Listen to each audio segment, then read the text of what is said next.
الکہف عربی میں کہتے ہیں غار کو. ویسے تو عربی میں غار کو غار ہی کہا جاتا ہے، اذ ہما فی الغار سورہ توبہ میں ہے نا، لیکن وہ غار اگر کشادہ ہو تو اس کو کہف کہا جاتا ہے. تو کشادہ غار کو ہم کہف کہتے ہیں، عام غار کو ہم عربی میں غار ہی کہتے ہیں. اعوذ باللہ من الشیطان الرجیم، بسم اللہ الرحمن الرحیم. الحمد للہ الذی، تمام تعریفیں اس اللہ کے لیے ہیں جس نے انزل علی عبدہ، جس نے نازل کی اپنے بندے پر الکتاب، کتاب کو یعنی قرآن کو، وَلَمْ يَجْعَلْ لَهُ عِوَجًا، اور نہیں بنایا اس نے اس قرآن کے لیے کوئی کجی. عوج ٹیڑھے پن کو کہتے ہیں. اعوجاج کا معنی کسی چیز کا ٹیڑھا ہونا. تو کلام میں کجی کسے کہتے ہیں، کلام میں ٹیڑھا پن کسے کہتے ہیں؟ یعنی سیدھی بات نہ ہو.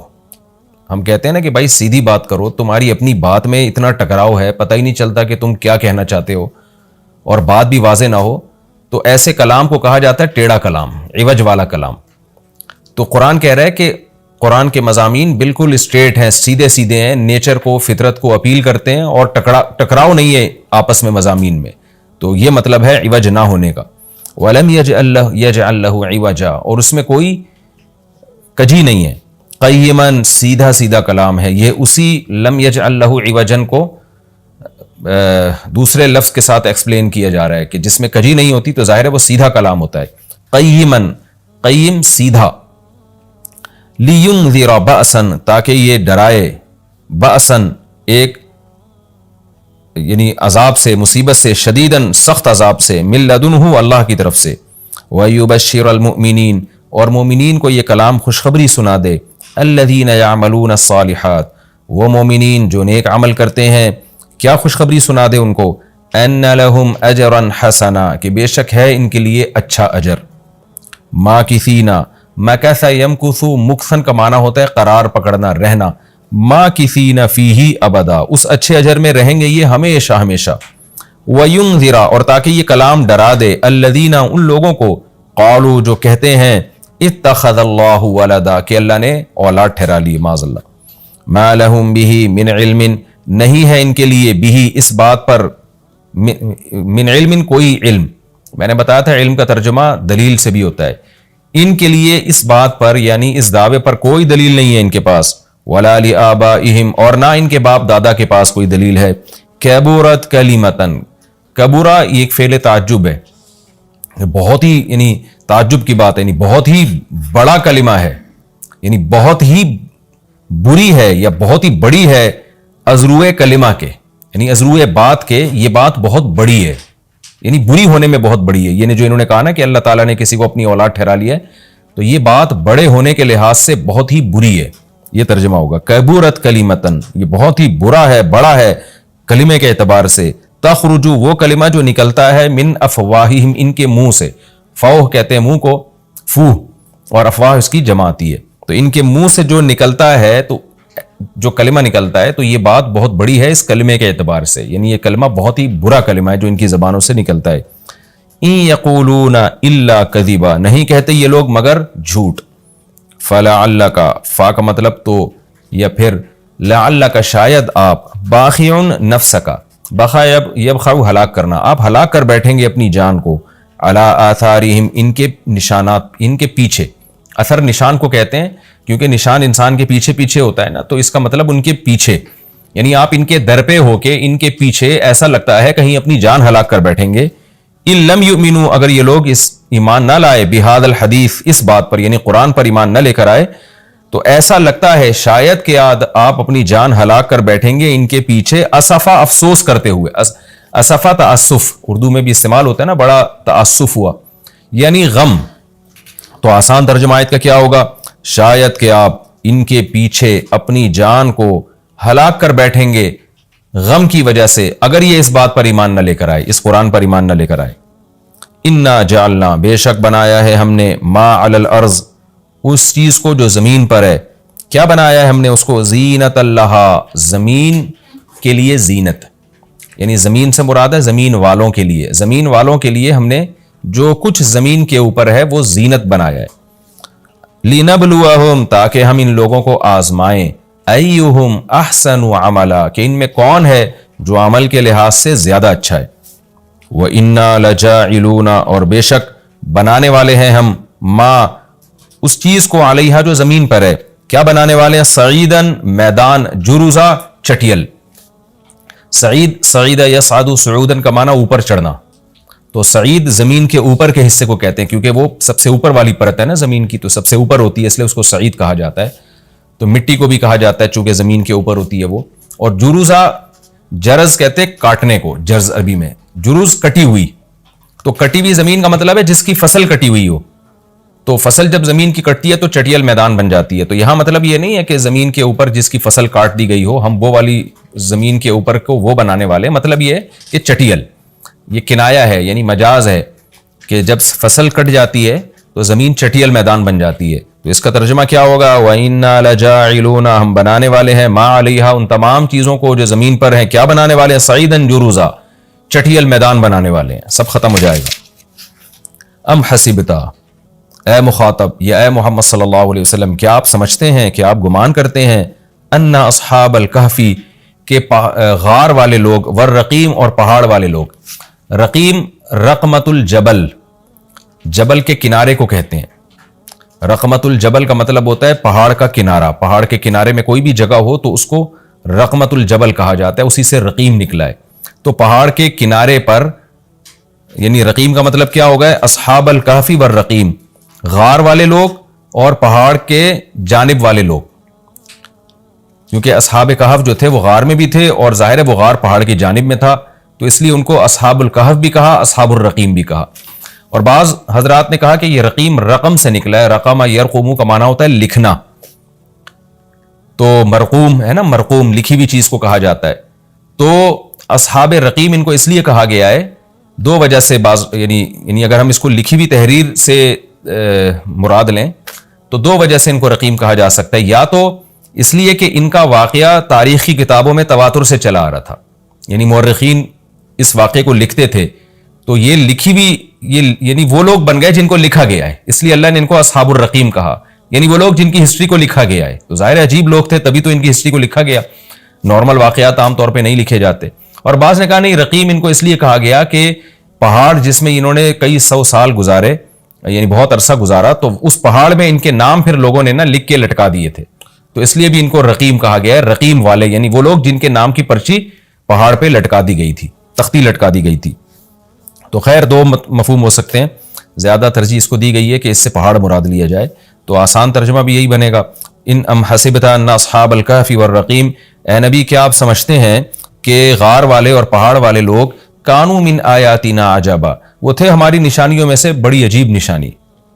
یعنی کہ آپ یہ سمجھتے ہیں، اگر یہ سمجھتے ہیں تو واقعی ایسا ہی ہے، وہ بڑی عجیب نشانی تھے. ایک مطلب تو یہ ہو سکتا ہے، اور ایک مطلب اس آیت کا یہ ہو سکتا ہے کہ آپ سمجھتے ہیں کہ یہ بڑی نشانی تھے، حالانکہ یہ اتنی بڑی نہیں تھے. یہ کائنات جو ہے یہ اس سے بھی بڑی نشانی ہے. یعنی لوگ تو اس کو بڑی نشانیوں میں سے ایک سمجھ رہے ہیں، حقیقت میں یہ کائنات اس سے بڑی نشانیاں ہیں. یہ ہوتا ہے نا جب ہم کسی کو کہتے ہیں یار تم اس واقعے کو کوئی عجیب سمجھ رہے ہو، تو اس میں ہمارا مقصد انکار کرنا ہوتا ہے کہ یہ کوئی اتنا بڑا عجیب واقعہ نہیں ہے. تو اللہ بھی بتا رہے ہیں کہ اے نبی، یہ جو لوگ آپ سے آ کے سوال پوچھ رہے ہیں کہ اصحاب کہف کا بڑا عجیب واقعہ تھا وہ کیا ہے، تو اللہ کہتے ہیں کہ آپ اس کو عجیب سمجھتے ہیں، یہ تو ہماری قدرت کا ایک ادنا سا اظہار ہے، ہم نے تو اس سے بڑے عجیب عجیب کام کیے. تفسیر میں اس کی ڈیٹیل آئے گی انشاءاللہ. اذ اول فتیتو، اس وقت کو یاد کرو جب، فتیہ فتح کی جمع ہے، فتح عربی میں نوجوان کو کہتے ہیں، فتیہ اس کی جمع آتی ہے. اوا یا ابھی کا معنی ٹھکانہ پکڑنا، جب ٹھکانہ پکڑا چند نوجوانوں نے. فتیہ عربی میں فعلتن کا جو وزن ہے وہ جمع قلت کے لیے آتا ہے، قلت کا مطلب تھوڑے سے لوگ. فعلتن افعال افعل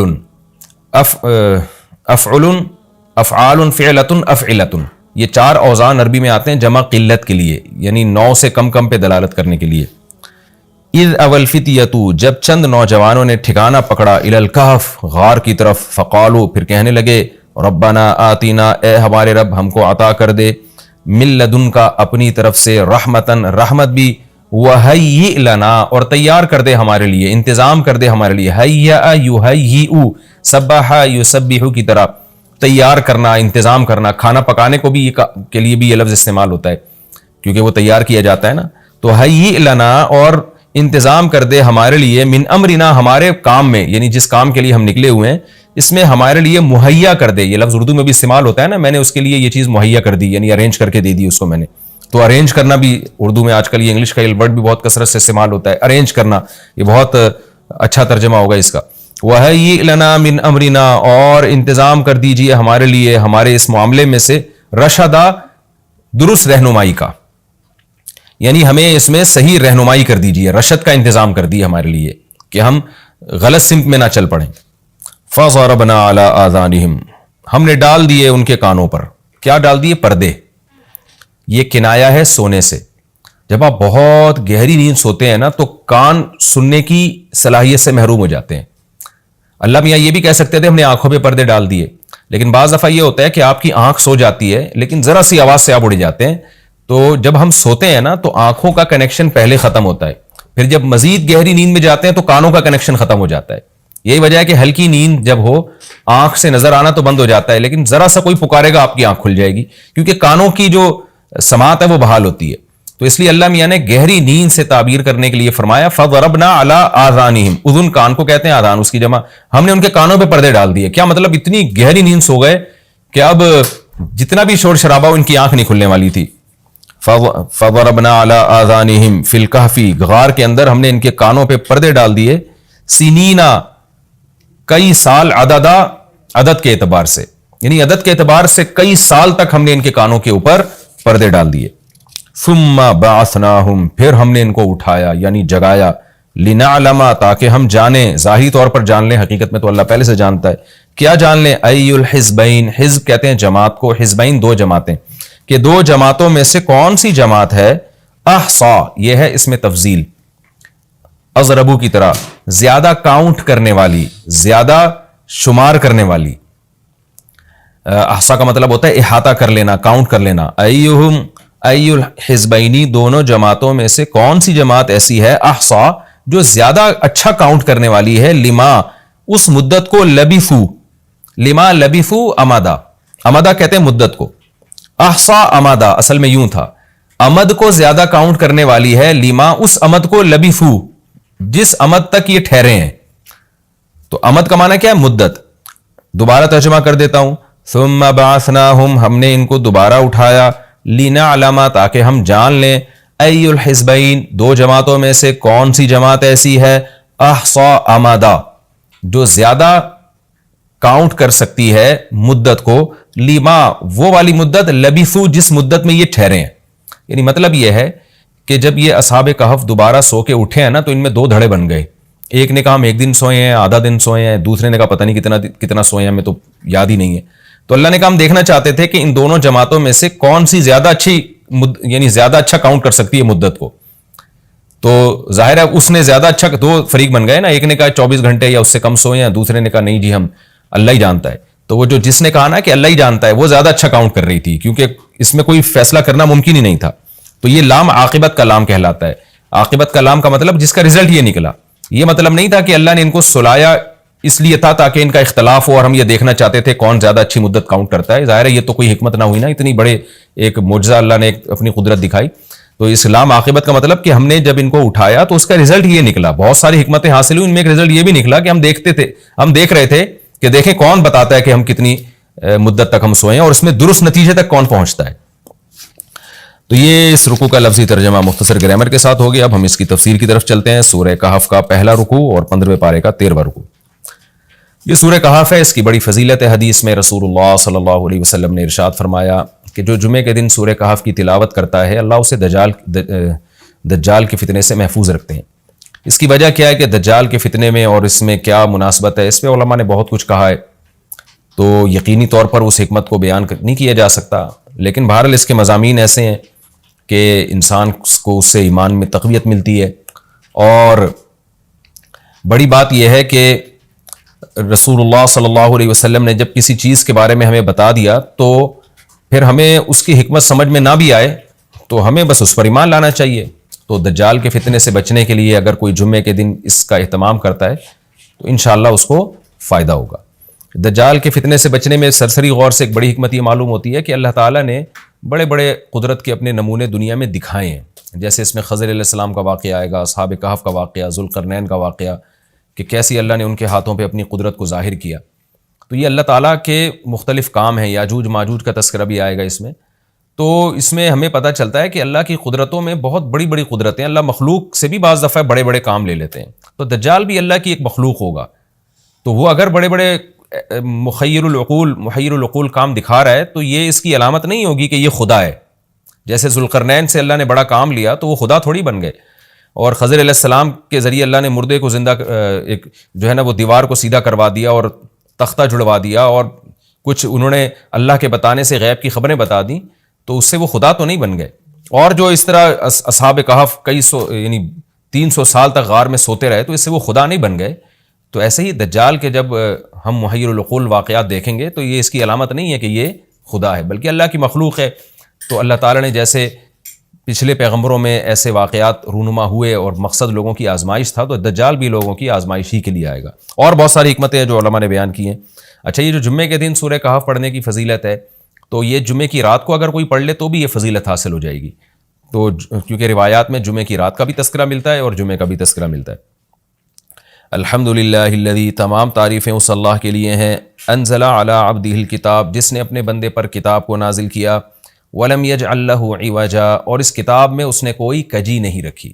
یہ قرآن کا کمال ہے. آپ الحمد سے لے کے والناس تک پڑھیں, 2 اور 2 4 کی طرح اس کی آیتیں اور اس کے مضامین سمجھ میں آتے ہیں. قرآن کے علاوہ کوئی بھی مذہبی کتاب آپ پڑھ لینا تو آپ کو سمجھ میں نہیں آئے گی کہ یہ کیا کہا جا رہا ہے اس میں, اور وہ باتیں نیچر کو اپیل بھی نہیں کریں گی, اور انسان وسوسوں کا شکار ہو جائے گا اور مصیبت میں پڑ جائے گا. لیکن قرآن کے دعوے کتنے واضح ہیں, اور دعووں میں تناقض نہیں ہے. قرآن نے کہا خدا ایک ہے, ہر جگہ یہی کہا کہ ایک ہے. محمد صلی اللہ علیہ وسلم کو کہا کہ نبی ہیں, بشر ہیں نبی ہیں. تو بشریت کو ثابت کیا قرآن نے. جہاں نبی صلی اللہ علیہ وسلم سے اوٹ پٹانگ معجزوں کا مطالبہ کیا گیا تو بتا دیا گیا میں بشر ہوں. ایک ہی دعویٰ رہا ہے مسلسل شروع سے آخر تک, اور آخری نبی ہونے کا جب دعویٰ کیا گیا تو آخری ہی, یہ نہیں کہ پھر قرآن میں اشارے دے دیے ہوں کہ کوئی اور نبی بھی آئے گا. تو تناقض نہیں ہے قرآن میں. نماز کو فرض کیا تو نماز فرض ہے. تو یہ جتنے مضامین, پھر اخلاقیات کی جو تعلیم دی وہ تعلیم سیم ہے. تو یہ ہے کہ عوج نہیں ہے, بالکل نیچر کو اپیل کرنے والی 2 اور 2 4 کی طرح صاف ستھری باتیں ہیں قرآن مجید میں. یہ خود قرآن کا ایک بہت بڑا معجزہ ہے. آپ کبھی بھی کسی جھوٹے آدمی کو جب سنیں گے نا, اس کی باتوں میں ٹکراؤ بہت ہوگا. میں ایک دفعہ تحقیق کر رہا تھا, یہ منکرین حدیث جو ہیں جنہوں نے کہا دعویٰ کیا کہ حدیث حجت نہیں ہے, تو ہمارے شیخ حضرت مفتی رشید احمد صاحب رحمہ اللہ تعالیٰ نے اصل الفتاویٰ کی 2 جلد میں ان کے خلاف بہت کچھ لکھا ہے. تو اس میں ایک بڑی دلچسپ بات یہ تھی کہ جب یہ منکرین حدیث کا جو بانی ہے نا, پرویز نام تھا اس کا, پورا نام اس وقت ذہن میں نہیں ہے, تو اس کی کتابوں سے حضرت نے تناقض نکالا. مفتی رشید احمد صاحب رحمۃ اللہ علیہ نے تناقض کیا نکالا؟ ایک جگہ لکھ رہا ہے کہ حدیث حجت نہیں ہے, دوسری جگہ لکھ رہا ہے کہ حدیث حجت تو ہے لیکن جن ذرائع سے ہم تک پہنچی وہ ذرائع حجت نہیں ہے, اور ایک جگہ لکھ رہا ہے کہ حدیث حجت بھی ہے لیکن صرف نبی صلی اللہ علیہ وسلم کے دور تک کے لیے حجت ہے, ہمیشہ کے لیے حجت نہیں ہے. تو ایسے کئی تناقض. تو اس میں حضرت نے لکھا کہ اس سے پتہ چلتا ہے کہ یہ بیچارہ خود اس کو پتہ نہیں ہے کہ یہ اس کا دعویٰ کیا ہے. یعنی اس سے صاف واضح ہوتا ہے کہ ان کا مقصد صرف اور صرف ہمیں اسلام سے ہٹانا ہے, اور حدیث کو مشکوک قرار دے کر, کیونکہ زیادہ تر جو قوانین ہمیں اسلام کے ملتے ہیں وہ تو قرآن میں بہت کم ملتے ہیں, وہ تو حدیث میں ملتے ہیں. قرآن تو زیادہ تر عقیدے کی بات کرتا ہے, آخرت کے تصور کو ہماری نظروں میں اجاگر کرتا ہے, اخلاقیات سکھاتا ہے, مسائل فقہی مسائل وہ تو زیادہ تر حدیث میں ہے, اسلامی قانون جسے ہم کہتے ہیں. تو مقصد اس کا یہ ہے کہ اسلامی قانون سے کسی طرح لوگوں کو ہٹایا جائے. تو جیسے جس وقت بن پڑی وہ دعویٰ اس نے کر دیا. کبھی مجلس دیکھی کہ یار اس وقت یہ دعویٰ کرنا زیادہ مناسب ہے کہ حدیث حجت تو ہے لیکن جن ذرائع سے پہنچی وہ ذرائع قابل اعتماد نہیں ہے, تو وہاں اس نے یہ دعویٰ کر دیا. تو جھوٹا آدمی کسی ایک بات پہ ٹکتا نہیں ہے. آپ مرزا غلام احمد قادیانی کے دعووں کو دیکھ لیں, اس کی کتابوں میں کہیں وہ لکھتا ہے کہ میں نبی نہیں ہوں, میں تو امام ہوں, اور کہیں لکھتا ہے کہ میں شروع میں اس نے یہ دعویٰ کیا تھا کہ میں نبی نہیں ہوں, میں امام مہدی ہوں.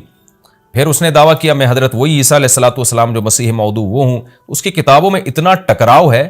وجہ اس کی ہے کہ باطل کا ایک ہدف ہوتا ہے, تو وہ دیکھتا ہے کہ جیسا دیس ویسا بھیس. جیسے اس کا ہدف ہوتا ہے شہرت, دولت, اور یا لوگوں میں پھوٹ ڈالنا یا کوئی منصب حاصل کرنا کسی سے, تو وہ پھر دیکھتا ہے کہ جس وقت جو طریقہ اس کو سوٹیبل لگتا ہے نا وہ وہی طریقہ اختیار کر لیتا ہے. تو ہر باطل میں یہ ہوتا ہے. آج بھی ہم دیکھتے ہیں جو اہل باطل ہوتے ہیں وہ کسی ایک بات پہ ٹکتے نہیں ہیں. ایک تو ہوتا ہے نا انسان سے غلطی سے ایک دعویٰ ہو گیا اس سے رجوع کر لے, وہ ایک الگ چیز ہے, وہ تو ہر انسان سے خطا ہو سکتی ہے. لیکن اہل باطل کے دعووں میں بہت ٹکراؤ ہوتا ہے, وہ کسی ایک بات پہ ٹکتے نہیں ہیں. آج بہت سارے اسکالرز ایسے ہیں کہ آپ جب ان کی تقریریں سنیں گے یا ان کی کتابیں پڑھیں گے تو انہیں بہت ٹکراؤ نظر آئے گا. اسی سے صاف پتہ چل جاتا ہے کہ یہ لوگ اپنے دعوے میں مخلص نہیں ہیں، ان کا مقصد پھوٹ ڈالنا ہے۔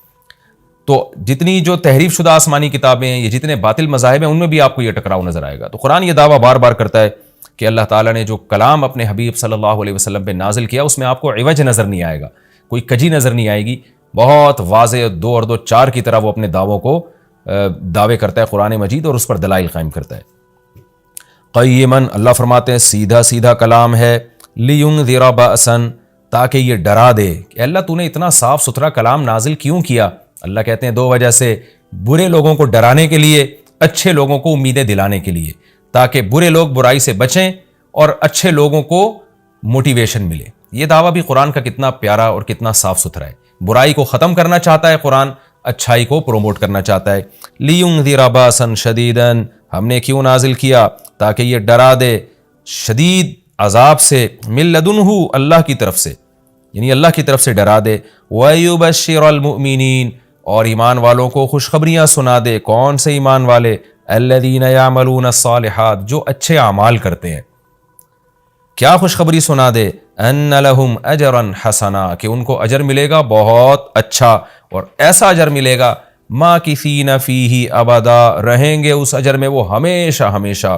وَيُنذِرَ الَّذِينَ قَالُوا، اور تاکہ یہ کلام ڈرا دے ان لوگوں کو، الَّذِينَ قَالُوا، جو کہتے ہیں اتَّخَذَ اللَّهُ وَلَدًا۔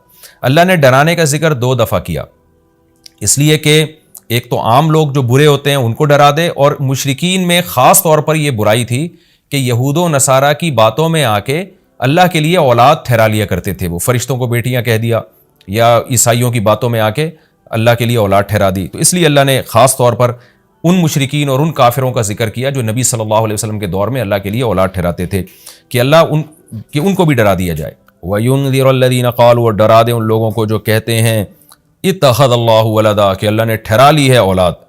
سورہ کہف بھی مکی صورتوں میں سے ہے نا، تو اس میں بھی توحید کا مضمون بہت ہوگا۔ مَا لَهُم بِهِ مِنْ عِلْمٍ، نہیں ہے ان کے لیے اس دعوے پر کوئی دلیل، وَلَا لِآبَائِهِمْ، اور نہ ان کے باپ دادا کے پاس کوئی دلیل تھی۔ یہ اکثر کہتے تھے نا بھائی ٹھیک ہے ہمارے پاس دلیل نہیں ہے لیکن ہم اپنے باپ دادا کو فالو کرتے ہیں، تو اللہ کہتے ہیں تمہارے باپ دادا کے پاس کون سے اس دعوے کی کوئی دلیل تھی؟ اور یہ جملہ ہلکا نہیں ہے، کبرت کلمۃ، بہت بڑا ہے یہ کلمے کے اعتبار سے، ایسا کلمہ جو ان کی منہ سے نکلتا ہے، منہ سے نکلنے والا کلمہ، یہ بہت بڑا کلمہ ہے، بہت بھاری ہے زمین اور آسمان پر، کہ اللہ کے لیے اولاد ٹھہرا دی۔ ان یقولون الا کذبا، نہیں بولتے یہ لوگ مگر نرا جھوٹ بولتے ہیں یہ۔ فلعلک باخع نفسک علی آثارہم، اللہ تعالیٰ اپنے حبیب صلی اللہ علیہ وسلم کو تسلی دے رہے ہیں کہ اتنا سری جھوٹ بولتے ہیں اور آپ کی دعوت اتنی واضح ہے پھر بھی یہ ایمان نہیں لاتے، تو اے نبی کہیں ایسا نہ ہو کہ آپ غم میں اپنی جان ہی نہ ہلاک کر بیٹھیں، کیونکہ رسول اللہ صلی اللہ علیہ وسلم کا دل بہت گھٹتا تھا کہ اتنی واضح بات میں کر رہا ہوں، اتنا میرے دعوے میں اتنی کلیئرٹی ہے، اس کے باوجود یہ مانتے کیوں نہیں ہیں؟ تو غم سے آپ کا سینہ گھٹتا تھا، تو اللہ نے آپ کو بتایا کہ یہ آپ کی حالت یہ ہو گئی ہے شاید کہ آپ اپنی جان ہی ہلاک کر بیٹھیں۔ دیکھیں اللہ کا شاید یہ ہماری زبان میں اللہ ہم سے بات کرتے ہیں نا، ورنہ اللہ کے لیے تو شاید نہیں، اللہ کے لیے جو چیز ہوتی ہے یقینی ہوتی ہے۔ تو یہاں شاید کا مطلب کیا ہوگا کہ کوئی بھی دیکھنے والا آپ کی کنڈیشن کو دیکھے نا اس وقت، تو وہ کہے گا کہ آپ کی موت نہ واقع ہو جائے، اتنا غم ہے آپ کو۔ تو مقصد ہے غم کی شدت کو بیان کرنا۔ تو اللہ فرماتے ہیں شاید کہ آپ اپنی جان ہی ہلاک کر بیٹھیں ان کے پیچھے، یعنی ان کے غم میں، اگر یہ لوگ اس قرآن پر ایمان نہ لے کر آئے، اسفا، افسوس اور غم میں آپ کی جان ہی کہیں آپ ہلاک نہ کر بیٹھیں۔ پھر آگے اللہ بتا رہے ہیں کہ یہ ایمان کیوں نہیں لے کر آتے۔ آپ غم نہ کریں، آپ کی دعوت میں کوئی کمی نہیں، آپ کے دلائل میں کوئی کمی نہیں، ایمان نہ لانے کی وجہ ہم بتاتے ہیں کیا ہے۔ کچھ لوگ لائیں گے، کچھ نہیں لے کر آئیں گے، وجہ کیا ہے وہ ہم بتا رہے ہیں اگلی آیت میں، انا جعلنا ما علی الارض، ہم نے بنایا ہے ہر اس چیز کو جو زمین کے اوپر ہے، زینت اللہ، زمین کے لیے، یعنی زمین والوں کے لیے زینت، اٹریکٹیو بنایا ہم نے۔ زمین اجڑی ہوئی ہوتی، کسی کا دل ہی نہ لگتا زمین میں، تو سارے آخرت ہی کی فکر میں لگ جاتے، لیکن زمین میں اٹریکشن ایسی پیدا کر دی ہے کہ یہ اللہ سے غافل کرتی ہے، حق سے دور کرتی ہے۔ ہر آدمی اس زمین کی زینت کو حاصل کرنے کی کوشش کرتا ہے۔ زینت وہ چیز ما یتزین، جو مزین ہوتی ہے اور جس کی طرف انسان کی اٹریکشن ہوتی ہے، چاہے حقیقت میں وہ اٹریکشن کے قابل ہو یا نہ ہو۔ جیسے گندگی کا ڈھیر ہے، اٹریکشن نہیں ہوتی، لیکن آپ نے اس کے اوپر ایک خوبصورت ململ کا کپڑا ڈال کے خوشبو چھڑک دی تو اب وہ دیکھنے میں بھلی لگنے لگے گی۔ تو جو چیز دیکھنے میں بھلی لگتی ہے اس کو مزین کہا جاتا ہے، چاہے حقیقت میں ہو یا نہ ہو۔ تو اللہ نے کہا کہ ہم حقیقت میں زمین اچھی ہے یا نہیں ہے یہ لوگ اس کو نہیں دیکھتے, بس اٹریکٹیو ہے اس کو دیکھتے ہیں کہ اس کا یہ اٹریکٹ کرتی ہے اپنی طرف. حقیقت میں دیکھا جائے تو مسافر خانہ ہے نا, کتنی بھی مل جائے تو ختم ہونے والی ہے, تو فنا ہونے والی چیزوں سے کون دل بہلاتا ہے. لیکن اللہ بتا رہے کہ ہم نے چونکہ اس کو مزین کر دیا ہے, تو اس مزین ہونے کا نتیجہ یہ ہے کہ کچھ لوگ اس میں پڑھ کے اللہ کو بھول جاتے ہیں اور کچھ اس کی حقیقت کو دیکھ کر اللہ کو یاد رکھتے ہیں. تو آزمائش جبھی ممکن ہے جب اس زمین کو اٹریکٹیو بنایا جائے. آگے اس لیے اللہ نے فرمایا کہ ہم نے بنایا ہے جو کچھ اس زمین کے اوپر ہے زینت اللہ, زمین کے لیے مزین. کیوں بنایا ہے؟ لنبلوہم, تاکہ ہم لوگوں کو آزمائیں, ایہم احسن عملا, کہ ان میں عمل کے لحاظ سے زیادہ اچھا کون ہے. اگر زمین کو مزین نہ بنایا جاتا تو سارے عمل کے لحاظ سے بہت اچھے ہو جاتے, کیونکہ قربانی نہ دینی پڑتی. اب اس مزین زمین کی بہت سی چیزوں کو چھوڑنا پڑتا ہے. نماز کے وقت دکان چھوڑنی پڑتی ہے, اور صدقات و خیرات کے وقت مال کی قربانی دینی پڑتی ہے, اور جو شریعت کے جتنے بھی احکام ہیں تو جاہ کی قربانی دینی پڑتی ہے, منصب کی قربانی دینی پڑتی ہے. تو اللہ کہتے ہیں ہم نے چونکہ مزین بنا دیا تاکہ ہم لوگوں کو آزمائیں. تو ظاہر ہے جب آزمائش ہوتی ہے تو اے نبی کچھ لوگ کامیاب ہوتے ہیں اور کچھ لوگ ناکام ہوتے ہیں. تو آپ چاہتے ہیں کہ ساری دنیا ایمان لے آئے, سارے نیک بن جائیں, یہ آپ کی چاہت پوری نہیں ہو سکتی, کیونکہ امتحان میں 100% لوگ کامیاب عام طور پر نہیں ہوا کرتے. وَإِنَّا لَجَاعِلُونَ مَا عَلَيْهَا صَعِيدًا جُرُزًا, اور یاد رکھو جو کچھ زمین کے اوپر ہے ہم اس کو بنانے والے چٹیل میدان. یعنی اللہ نے جب یہ کہا نا کہ زمین کے اوپر کی چیزوں کو ہم نے مزین کر دیا, تو آگے نافرمانوں کو ایک دھمکی بھی دے دی ہے کہ تم جو اس میں پڑھ کر ایمان سے اور نیک عمل سے غافل ہو رہے ہو کہ بھئی اتنی اٹریکشن ہے, تو اس کا ایک دوسرا پہلو بھی ہے. وہ پہلو کیا ہے؟ چٹیل میدان بن جائے گی, سب تباہ و برباد ہو جائے گا. یعنی ایگزامینیشن ہال میں جب جو نعمتیں آپ کو دی جاتی ہیں وہ ہمیشہ کے لیے تھوڑی دی جاتی ہیں, وہ تو اس وقت تک کے لیے دی جاتی ہیں جب تک امتحان چل رہا ہے, اس کے بعد وہ لے لی جاتی ہیں واپس. تو اسی طرح اللہ اس زمین کو ختم کر دیں گے, اور تب پوری ترقی جو انسان کی جتنی بھی ترقی ہے زمین میں اور کائنات میں, ساری زمین بوس ہو کے ختم ہو جائے گی. اور اللہ تعالیٰ جس مقصد کے لیے انسان کو پیدا کیا گیا اس مقصد کے بارے میں انسان سے سوال کریں گے. ام حسبت ان اصحاب الکہف والرقیم, قرآن نے یہ کچھ تمہید بیان کی کہ یہ دنیا آزمائش کے لیے اور سب کچھ ختم ہو جائے گا, جو قرآن کا اصل مقصود ہے. اب قرآن ایک واقعے کی طرف آتا ہے. مشرکین مکہ یہود و نصارہ سے بہت سی چیزیں سنا کرتے تھے, اور یہود آ کے ان کو چپکے چپکے گائیڈ کرتے تھے کہ جس نے نبوت کا دعویٰ کیا ہے نا تم ان سے یہ سوال پوچھو, تم ان سے یہ سوال پوچھو. پھر یہود دیکھتے تھے کہ ہماری تورات کے مطابق جواب ملتا ہے کہ نہیں ملتا.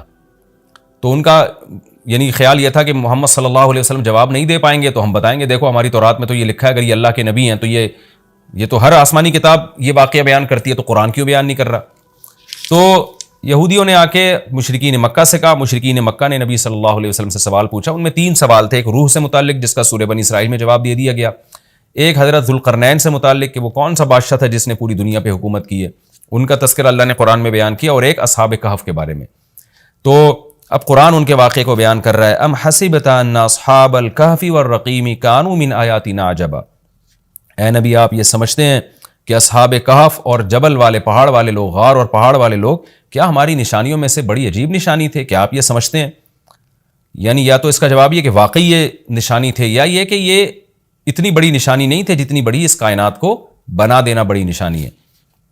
اذ اول فتیتو, اللہ نے اس واقعے کو بیان کیا, اس وقت کو یاد کرو جب چند نوجوانوں نے ٹھکانہ پکڑا الی الکہف, ایک بڑے غار کی طرف, فقالو, پھر کہنے لگے. اب دیکھیں قرآن جب واقعہ بیان کرتا ہے نا تو سوال تو مشرکین نے اصحاب کہف کا پوچھا تھا, بتا دیا جاتا بھئی ایک زمانے میں اصحاب کہف تھے جو مشرک بادشاہ تھا جس کے ظلم سے تنگ آ کے وہ علاقہ چھوڑ کے چلے گئے, اور 300 سال غار میں رہے, اور پھر 300 سال کے بعد واپس آئے, اور لوگوں نے پھر بڑی عقیدت کی, محبت کی, بس اتنا کافی تھا. لیکن قرآن واقعہ اس انداز سے بیان کرتا ہے کہ اس میں اسباق ملنا شروع ہو جائیں, ہمیں اس میں اسباق ملنا شروع ہو جائیں. اب دیکھیں شروع کیسے کیا جا رہا ہے. کیا تم یہ سمجھتے ہو کہ اصحاب کہف کا واقعہ کوئی عجیب واقعہ ہے؟ یعنی اللہ کے لیے تو کوئی عجیب نہیں ہے.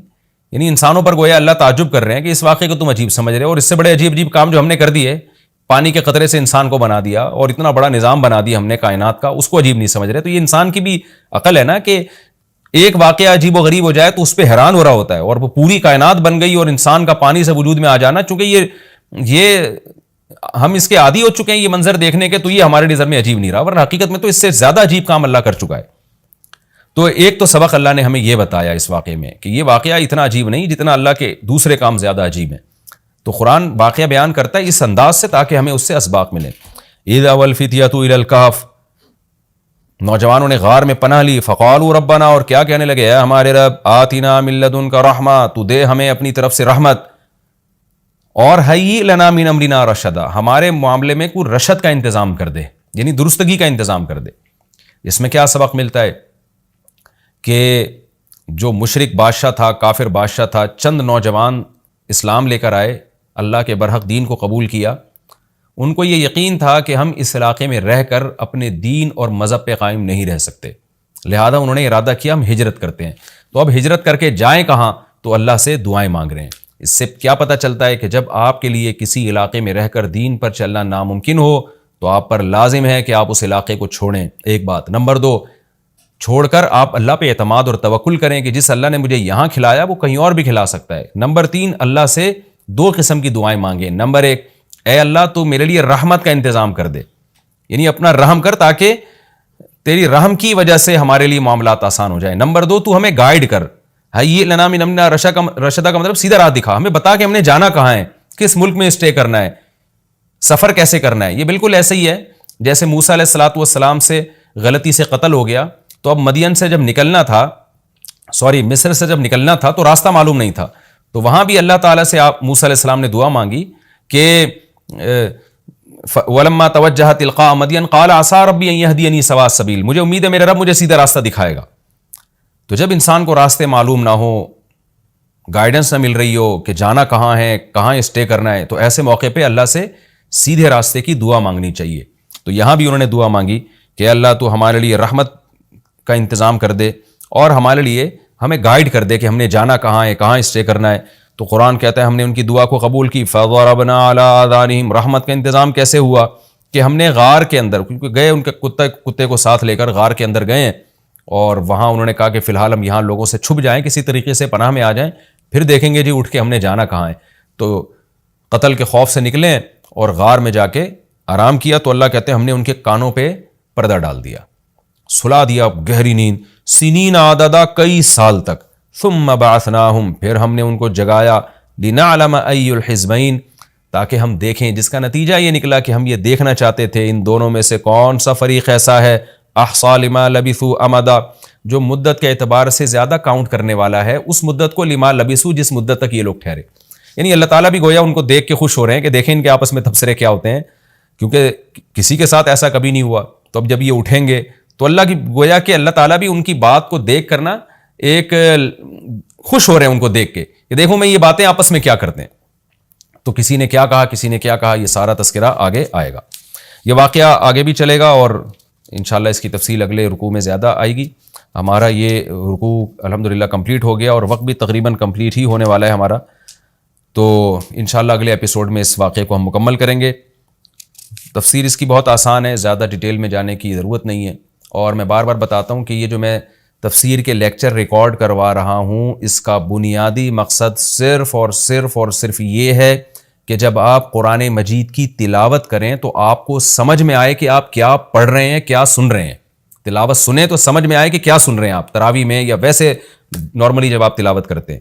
اس تفسیر کے لیکچر کا مقصد لمبی چوڑی تفسیریں نہیں ہیں، کیونکہ میں اگر چاہوں تو ایک رکوع میں 6 مہینے لگا دوں اس کی ڈیٹیل بیان کرنے میں، اور چاہوں تو میں مختصر رکھوں اس کو. تو میں نے مختصر اس لیے رکھا ہے کہ آپ کو قرآن سمجھ میں آئے، لہذا قرآن سامنے رکھ کر آپ بیٹھا کریں اور ایک ہی لائنوں والا قرآن ہمیشہ رکھیں. 15 لائنوں والا ہے تو پوری زندگی پھر 15 لائنوں والوں سے تلاوت کریں، 16 لائنوں والا ہے تو 16 لائنوں والے سے آپ تلاوت کریں، تاکہ آپ کو جب وہ صفحہ سامنے ہوگا نا تو آپ جب بھی تلاوت کریں گے تو آپ کو اس کا مفہوم انشاءاللہ ذہن میں آئے گا. تو قرآن کی بیس آپ کی مضبوط ہو جائے. باقی تفسیریں تو پھر اتنی لمبی تفسیریں ہیں، وہ پڑھتے چلے جائیں، اس میں علمی نکات بہت ہیں. تو میں چاہتا ہوں آپ کی بیس مضبوط ہو جائے. جب قرآن پڑھیں آپ تو عربی میں ہی سمجھ میں آئے آپ کو، قرآن سنیں تو عربی میں ہی سمجھ میں آئے آپ کو. تو یہ بنیادی مقصد ہے. انشاءاللہ اگلے ایپیسوڈ میں سورہ کہف کا دوسرا رکوع اور 15ویں پارے کا انشاءاللہ میں 14واں رکوع شروع کروں گا. اللہ تعالی ہمیں سمجھنے کی، عمل کی توفیق عطا کی وجہ سے ملا ہے. یہ اتنی بڑی نعمت اللہ نے آپ کو اس مرد کی وجہ سے دی. اب بڑھاپے میں جب یہ کسی کام کا نہیں ہے سوائے کھانسنے کے، غیرت کا تقاضا یہ ہے کہ اس سے وفا کی جائے. کڑوی کسیلی باتیں اس کی سن کے برداشت کی جائے اور بیٹوں کے ساتھ مل کے اس کو ستایا نہ جائے، بلکہ بیٹوں کو کہا جائے کہ یہ پہلے ہے، تم بعد میں. تمہارا اگر باپ سے ہوتا ہی ہے، بوڑھا آدمی اپنے بیٹوں کو ڈانٹتا ہے نا، عورت وہاں بھی آ کے کھڑی ہو جاتی، آپ کیوں ڈانٹ رہے ہیں ان کو، اس طریقے سے بات کر رہے ہیں آپ ان سے. وہ بیٹیوں کو ڈانٹے گا، آپ کیوں بول رہے ہو. تو بچیاں بھی بیٹے بھی کہتے ہیں دیکھو اماں ہمارے ساتھ. کوئی بات نہیں، اگر وہ ڈانٹ رہا ہے بڑھاپے میں، وہ سختی سے بات کر رہا ہے، تو عورت کو چاہیے وہ بولے بھائی دیکھو تمہارا باپ ہے، اس کو ڈانٹنے کا حق ہے. یار گوروں میں ایک چیز اچھی ہے، وہ دیر سے شادی کرتے ہیں نا بڈھے ہو کے، تو وفا کرتے ہیں آپس میں، اور ان کے بچے ہوتے ہی نہیں کہ عورت بچوں کے ساتھ مل کے بڈھے کو ستائے. وہاں ہوتا ہی نہیں نا یہ سیٹ اپ. ہوتے بھی ہیں تو بچے مارکیٹ سے شارٹ ہو جاتے ہیں. لہٰذا میں نے دیکھا ہے انگریزوں میں بڈھا بڈھی پارکوں میں بیٹھے ہوں گے، بڈھا بڈھی گھر میں بیٹھے ہوں گے، ان کے یہ پھڈے نہیں ہوتے. شاید اس وجہ ہے کہ بڈھی کے پاس آپشن ہی نہیں ہوتا کہ بچوں کے ساتھ مل کے بڈھے کو ستائے، نہ بڈھے کے پاس آپشن ہوتا ہے کہ بچوں کے ساتھ مل کے بڈھیا کو ستائے. تو وہ تو مجبوراً ملے ہوئے ہیں آپس میں، اور ان کو پتہ ہے اس عمر میں علیحدگی ہو گئی تو کسی کا باپ بھی نہیں پوچھے گا ہم کو. سمجھ رہے ہو نا، وہ مجبوراً ملے ہوئے ہیں، ہم مجبور نہیں ہیں. بیچارے بوڑھے آدمی کے پاس بھی پوتے نواسے ہوتے ہیں، بڑھیا کے پاس بھی ہوتے ہیں. تو اب بڑھاپے میں وفا کرو. بڑھاپے میں کیا کرو؟ اب بچوں کے ساتھ مل کے بڈھے کو ستاؤ نہیں. صحیح ہے نا، اس کی قدر. اپنا بڑھاپا سوچ سوچ کے میں بات دفعہ بیان کر رہا ہوتا ہوں. آگے چلتے ہیں ہم میرے بھائی. تو اس کا حل یہ بھی ہے کہ زیادہ شادیاں کرو، اس سے بھی فائدہ. کمپٹیشن جب تک نہیں ہوتا نا، جب تک کمپٹیشن نہیں ہوگا نا، کمپٹیشن جب تک کمپٹیشن نہ ہو نا کسی چیز میں، تو وہ آپ محتاج رہتے ہو اس کے. یہ بھی ایک حقیقت ہے. دوسرا آپشن ہے ہی نہیں. تو بیگم بولے کہ آئے گا تو یہیں پہ دیکھتے ہیں، ستائیں گے. اس کو پتا ہے یہاں صحیح سلوک نہیں ہوا، ادھر چلا جائے گا، پھر سیٹ رہے گی. یہ بھی ہے، حقیقت ہے. آگے چلو. دیکھو یعقوب علیہ السلام، یوسف علیہ السلام جو تھے نا، یعقوب علیہ السلام کے بیٹے، وہ اپنے باپ سے، ان کو یوسف علیہ السلام سے حسد ہونے لگا نا کہ ہمارا باپ یوسف کو زیادہ پسند کرتا ہے، جو دوسری زوجہ کے بچے ہیں. اگر وہ دوسری کے بچے نہ ہوتے تو یعقوب علیہ السلام کے بیٹوں کے دل میں باپ کی محبت کے یہ جذبات پیدا ہوتے. باپ تو ہمارا محتاج ہے. آج ایک دو بچے ہوتے ہیں، بچے کو پتا ہے باپ ہمارا محتاج ہے. جب زیادہ بچے ہوں گے بچوں کو پتا ہے باپ ہمارا محتاج نہیں. ابا کے پاس ہول سیل کے حساب سے ہر چینل کے بچے ہیں، لہذا ہمیں ابا چاہیے، ابا کو ہم نہیں چاہیے. یعقوب علیہ السلام کے بچوں کا یہی تھا کہ ہمیں ابا کے پاس تو یوسف جیسے بھی ہیں، ہم نے عزت نہیں دی، ابا وہاں چلے اور ابا جا رہے ہیں وہاں پہ، تو لہذا یوسف کو غائب کرو تاکہ ابا یخلو لکم وجہ ابیکم، ابا صرف کس کے ہو جائے؟ تمہارے ہو جائیں. تو یہ باپ کی محبت ہی تھی. آج باپ کی ایسی محبت ختم، پوچھتے ہی نہیں اس کو. تو باپ کا ہی قصور ہے نا. بچے بھی کم پیدا کیے، شادیاں بھی کم کی. تمہیں اللہ نے مرد بنایا تھا، مردوں والے کام کر کے دنیا سے جاتے ہیں، دنیا میں بھی اچھی زندگی گزر. تھوڑا وہ سوگنوں کے جھگڑے ہوتے، وہ تو ویسے ہی ہوتے ہیں یار. سوگنوں کے نہیں ہوتے تو کیا بیوی سے جھگڑے نہیں ہوتے؟ جب ایک بیوی ہوتی ہے تو وہ آپ سے لڑتی ہے، جب دو ہوتی ہیں تو بھی لڑتی ہے، لیکن آپ کے لیے لڑتی ہے. تو بیگم کا تو کام ہے لڑنا. زیادہ اس پہ بول نہیں سکتا میں، آج کل رمضان ہے. چلے ہم آگے چلتے ہیں میرے بھائی. اس میں اللہ نے ایک اور حکم بہت اہم دیا جو آج کل وہ بھی مارکیٹ میں شارٹ. اللہ نے فرمایا کہ ان خفتم شقاق بینہما، اگر میاں بیوی میں بہت زیادہ اختلافات ہو رہے ہیں تو فوراً طلاق کی طرف مت جاؤ. دونوں خاندانوں کے بڑے بیٹھیں اور دیکھیں غلطی کس کی ہے، اس کو ٹھیک کرنے کی کوشش کریں. اللہ نے فرمایا اگر میاں بیوی چاہتے ہوں گے اصلاح تو اللہ اس گیدرنگ کے بعد، اس میٹنگ کے بعد دونوں میں جوڑ پیدا کر دے گا. آج یہ بھی مارکیٹ میں کیا چل رہا ہے؟ کوئی اختلاف ہوا خود ہی فیصلہ کر لیتا ہے، میں ہی ٹھیک ہوں یہ غلط ہے، وہ فیصلہ کرتی ہے میں ہی ٹھیک ہوں یہ غلط ہے. ایک دوسرے کی غیبتیں، لڑائیاں، جھگڑے، بالآخر طلاق کی صورت میں ختم. تو ایسا نہیں ہے. خاندان ہی شارٹ ہوتے جا رہے ہیں تو اب کہاں سے بات سمجھ میں آئے گی؟ تو خاندان کا ہونا بہت زیادہ ضروری ہے. دونوں خاندانوں کے مرد بیٹھیں. علماء نے کہا ہے کہ یہ جب دونوں بیٹھیں گے، آدمی بیٹھیں گے، خواتین کو اس میں بہتر ہے نہ بٹھایا جائے، کیونکہ وہ ایک نئی جنگ بھی شروع ہونے کا خطرہ ہے. یعنی جب ادھر کی خاتون اور ادھر کی خاتون بھی بیٹھیں گی تو ایک جھگڑا چل رہا تھا تو ایک اور شروع ہو جائے گا. پھر ان دونوں کو حل کرانے کے لیے دو خواتین اور بیٹھیں گی، پھر ان کی ایک نئی جنگ شروع، پھر ان کا مسئلہ حل کرنے کے لیے دو خواتین. تو پوری دنیا کی خواتین 2 حصوں میں ڈیوائڈ ہو جائیں گی. سمجھ رہے ہو؟ 2.5-3 ارب اس طرف اور 2.5-3 ارب اس طرف. جھگڑا پھر بھی ختم نہیں ہوگا. یہ بھی نکال دینا, یہ جانے دینا. اچھا آگے میرے بھائی, وَاعْبُدُوا اللَّهَ وَلَا تُشْرِكُوا بِهِ شَيْئًا. یہ بہت اہم آیت ہے, بس اس کا ترجمہ کر دیتا ہوں میں اس آیت کا. اس میں اللہ نے پورے اسلام کا خلاصہ بیان کر دیا. پورے اسلام کا خلاصہ کیا ہے؟ وَاعْبُدُوا اللَّهَ, اللہ کی عبادت کرو. وَلَا تُشْرِكُوا بِهِ شَيْئًا, اللہ کے ساتھ کسی کو شریک مت کرو. وَبِالْوَالِدَيْنِ إِحْسَانًا, والدین کے ساتھ اچھا سلوک کرو. غیر مسلم معاشرہ ان تمام چیزوں سے کیا ہے؟ خالی. وَبِذِي الْقُرْبَى, رشتہ داروں کے ساتھ اچھا سلوک کرو. غیر مسلموں میں رشتہ داروں کے الگ سے کوئی حقوق بولو نہیں ہے, رشتہ داروں کے ساتھ اچھا. والیتامیٰ, یتیموں کے الگ سے حقوق ہیں. کوئی بچہ اگر پتہ چل جائے یتیم ہے, اس کی الگ سے کیئر کرنی پڑے گی. اس پہ خرچ کرنے کے ثواب زیادہ, اس پہ ظلم کرنے کا عذاب بھی زیادہ. والمساکین, عام غریبوں کی مدد کرو. والجار ذی القربى, قرابت دار رشتہ دار, اگر کوئی رشتہ دار بھی ہے پڑوسی بھی اس کا ڈبل حق ہے. والجار الجنب, اور جو غیر قرابت دار ہے وہ رشتہ دار. اس آیت کی 2 تفسیریں کی گئی ہیں. ایک یہ کہ قریبی پڑوسی, ایک دور کا پڑوسی, اور ایک یہ کہ وہ پڑوسی جو رشتہ دار بھی ہو اور وہ پڑوسی جو رشتہ دار نہیں ہے. تو پڑوسی کا بھی حق ہے. اگر کوئی پڑوسی رشتہ دار بھی ہے تو اس کا حق ڈبل ہے. آج پڑوسیوں کے حقوق کو کیسے چھینا جاتا ہے؟ بہت کامن ہے یہ چیز. دیوار بنا دیں گے اس کی دیوار کے اوپر, اس کی دیوار کے اوپر کیا بنا دیں گے؟ دیوار کھڑی کر دیں گے اس کی پرمیشن لیے بغیر. اپنے گھر کے آگے ایک تھوبڑا نکال دیں گے اتنا بڑا, اس کی ہوا رک جائے گی. ایک صاحب نے ایسا کیا, مولانا صاحب ہیں حالانکہ اچھے بھلے, داڑھی ہے, ٹوپی ہے, حافظ قرآن ہے, اپنے گھر کے آگے اتنی بڑی دیوار کھڑی کر دی انلیگل. ابے بھائی تو نے اتنا بڑا تھوبڑا کھڑا کر دیا آگے اس کے, وہ بھی انلیگل. اس کا گیٹ تو اندر کو دھس گیا ہے. اب وہ پڑوسی غصہ میں تلملا رہا ہے, یار میرے تو گھر کی لک خراب ہو گئی, مگر اس ٹوپی والے کو کوئی غرض نہیں ہے. تو یہ میں نہیں کہہ رہا کہ داڑھی والے, تو داڑھی والے بغیر داڑھی والے سب برابر ہیں اس میں, لیکن وہ چونکہ داڑھی والے اس لیے مجھے زیادہ غصہ آیا کہ تو ٹوپی پہن کے ایسے کام کر رہا ہے یار. تو یہ سب پڑوسیوں کی حق تلفی ہے یا نہیں ہے؟ آپ گلی میں گارڈ رکھ لو, سب مل جل کے سب حفاظت کریں گے. ایک پیسے دے رہا ہے, دوسرا گارڈ کے پیسے نہیں دے رہا. بھائی تم گارڈ کی سہولت تو اٹھا رہے ہو, پیسے کیوں نہیں دے رہے؟ آپ پیسے تو نکلوا کے دکھا دو لوگوں سے. تو یہ ساری کی ساری چیزیں, گھر کے آگے کچرا پھینک دینا, گھر میں ادھر سے جو ہے نا ہوا روک لینا کسی کی, 20 قسم کے. اللہ نے فرمایا وَصَاحِبِ بِالْجَنْبِ, اور جو تمہارے پہلو میں بیٹھا ہوا ہے, چاہے کہ کلاس فیلو ہے تمہارا یا تمہارا ہم سفر ہے, یعنی کوئی بھی جس سے تمہارا صبح و شام اٹھنا بیٹھنا ہے, آپ کا کلیگ ہے کوئی, یا آپ کے ساتھ جہاز میں سفر میں سیٹ پہ بیٹھا ہوا ہے, ٹرین میں آپ کے ساتھ بیٹھا ہوا ہے, بس میں آپ کے ساتھ بیٹھا ہوا ہے, تو تمام کے تمام جار اس میں آ گئے. یعنی اجنبی کی نسبت اس کا حق آپ کے ساتھ زیادہ ہے جو اس وقت آپ کے ساتھ بیٹھا ہوا ہے. اس پہ ظلم کیسے ہوتا ہے؟ اس کی جگہ گھیر لینا. لوگ بیٹھتے ہیں, ہم جب اسکول میں جاتے تھے نا تو شرارتیں کرتے تھے, اللہ معاف فرمائے. ایک ڈیسک پہ 3 بچوں کے بیٹھنے کی جگہ ہوتی تھی, تو جو موٹا ہوتا تھا نا وہ آ کے بیچ میں بیٹھ جاتا تھا. اب ہم پتلے پتلے تھے, ہمیں جگہ ہی نہیں مل رہی بھائی.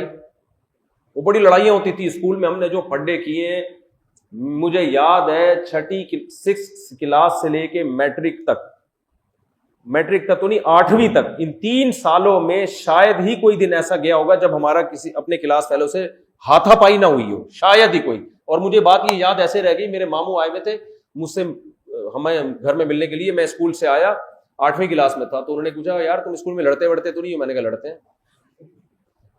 انہوں نے کہا کتنے؟ میں نے کہا جب سے جس دن سے کلاس ہوئی اس دن سے لڑ ہی رہے ہیں الحمدللہ. روزانہ کوئی نہ کوئی ہاتھا پائی ہوتی ہے, ایک آدھ دن شاید ناکا ہوا. تو کہتے ہیں بیٹا لڑتے وڑتے نہیں ہے, اچھی بات نہیں ہے. ایسا لگ رہا تھا ان کے ایٹیٹیوڈ سے کہ بہت اچھی بات ہے کہ لڑتے ہو, یعنی کوئی زیادہ نصیحت نہیں کی انہوں نے. کو لگ رہا تھا اچھا یار اس عمر میں لڑائی بھڑائی ہو تو آدمی کچھ کانفیڈنس پیدا ہوتا ہے. تو اللہ نے فرمایا کہ جو تمہارے پڑوس میں بیٹھا ہوا ہے اس کا بھی تمہیں احترام کرنا ہے, اس کی جگہ گھیر کے مت بیٹھو. بہت ساری اس کے احکام ہیں, کبھی وقت ہوا تو تفصیل سے بتائیں گے. ابھی تو صرف یہ کہ ان سب کے بھی اللہ نے حقوق بیان کیے ہیں. آپ اس کو پہلے شادی بیاہ میں جب ہم بیٹھے ہوتے ہیں, کھانا کھانے گئے ہوتے ہیں, ہمارے ساتھ ایک بندہ بیٹھا ہوا ہے, ایک ٹرے آئی ہے اس میں لیگ پیس